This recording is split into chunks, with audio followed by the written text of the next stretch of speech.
So the main thing that you've been fighting on recently that's had the biggest set of public attention is the Rwanda policy. So give us a rundown on when that was announced by the Home Secretary from the third previous Home Secretary. Yeah, that's right. Yeah, or second, I guess. So when she announced it, Priti Patel, that was massive, and there was a massive set of backlash to that. Even then, prior to that, she'd already set in stone a few things like the immigration bill, making people like me and you second-class citizens because of our parents and whatnot. And now this is like the next step, which is basically stopping people coming over at all. If you do come over illegally, we're going to send you back to Rwanda. I'm assuming this affected you directly.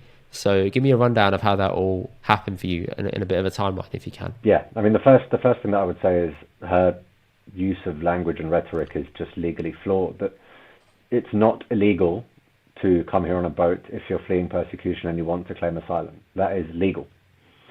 It's just not the traditional form of entry, right? You're not committing some sort of criminal offense. I see a lot of people say, oh yeah, but if I turned up in a country without a passport, mate, I'd expect to get detained as well. And it's like, well, that's because there's not a legal exception for you because you're not fleeing persecution, right? That's the first thing, and that rhetoric is deliberately divisive.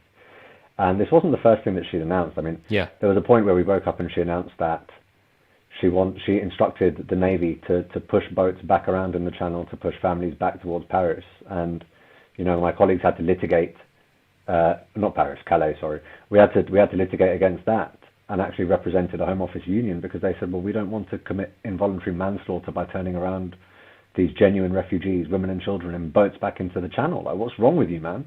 This was the first time my firm ever represented Home Office staff members through their union, right? Even they came up to us and said, this is too much. This is just too much. We're not doing this. And that, you know, that's all credit to my director because of the way that he sort of transformed the reputation of the department to the extent that they're willing to come to us now. That was all his doing. But so that same union then came to us with the Rwanda policy. And I remember she was talking about this for a while because when we were in the EU, there was a lot of talk about us taking on asylum seekers that should have claimed asylum in other European nations. But what people didn't talk about with Brexit is once we left the European Union, we lost the ability to send asylum seekers that reach our shores back to any European nation where they had been encountered. So let's say someone had been fingerprinted in Germany and then made it to the UK. All we had to do as the UK was jump onto what's known as the Eurodac database, search their fingerprints. They found out they were in Germany. Germany had to accept them. That was it. It was that easy. But they didn't advertise that with Brexit, and they lost that ability as a result of Brexit. So they then try and negotiate deals with these European countries and say, will you take them back? And obviously these European countries say, up yours, mate. You know, you made your bed, now you lie in it. So she can't do that with these European countries. One day, when Boris is on the ropes, he's about to lose his job, they realise the narrative has to change. She announces the Rwanda scheme. We read through it. It's a clandestine memorandum of understanding. It's not even like a legally binding agreement, and it's been reached with Rwanda on the basis of an initial £120 million payment to Rwanda plus add-ons, which they refuse to disclose. Cost of living crisis, and they're giving the Rwandan government £120 million. And typically, a lot of people thought that this sort of agreement would be offshore processing, whereby if your asylum claim is granted, you do get refugee status in the UK. But it then transpired that you just never get to come to the UK. Even if you get asylum, you have to stay in Rwanda. And the reason we were all shocked by it and the reason we had to litigate is Rwanda's human rights record is pretty bad, man. Like the last people that sort of protested as to the amount of food that they were getting and went on hunger strike, you know, they got mowed down in broad daylight, man, by the authorities. You know, the manner in which members of the LGBTQ community in Rwanda are treated is questionable, to say the least. You know, in my opinion, it would be a breach of Article 3 of the European Convention on Human Rights. But I don't need to bore you with the legal side of it. And they also just don't have the infrastructure to cope with lawfully processing asylum claims. So what we were arguing as a result of that litigation, again representing that same Home Office union, along with individuals who are due to be removed, was, you know, all of these arguments as to not just international law, but also the Rwandan system isn't fit for purpose.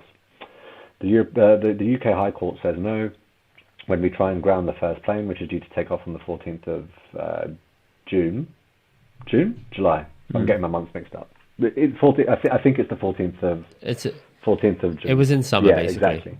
Yeah. The Court of Appeal in the UK says no. The UK Supreme Court says no. So we think, right, okay, this plane's going.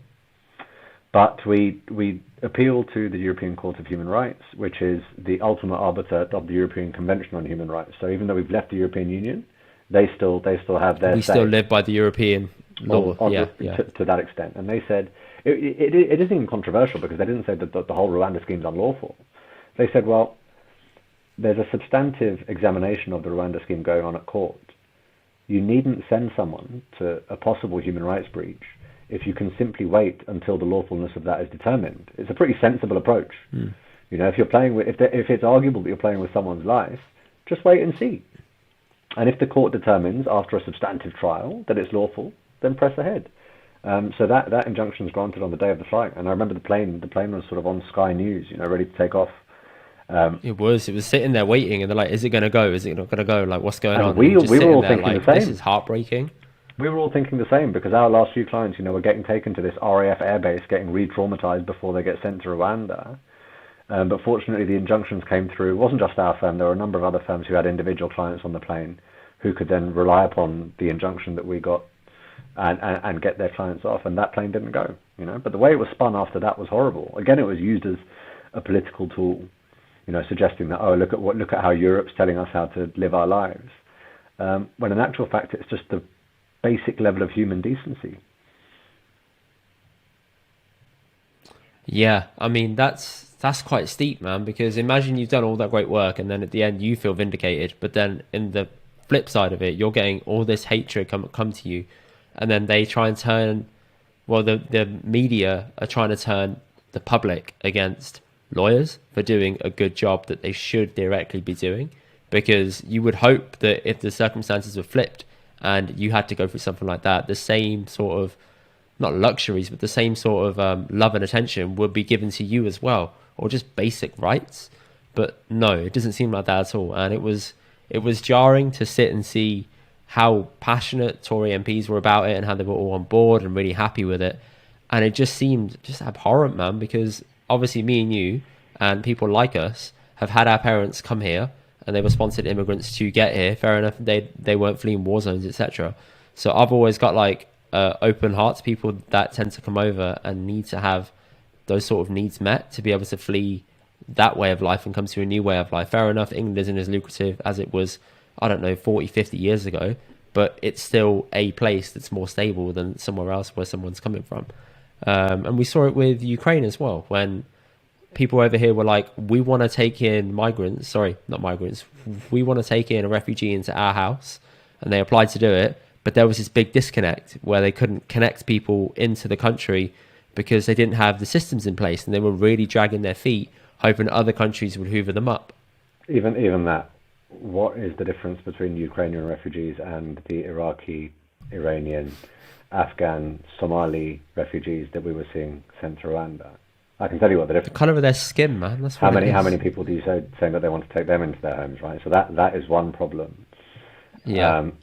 But there's also what you say about them trying to turn people onto lawyers. I mean, I'm sort of tied in terms of how much I can talk about it because this guy's subject to criminal trial. But September of 2020, the Daily Mail wrote an article about some of the work that our department and my director was doing, and the comments on that got quite visceral.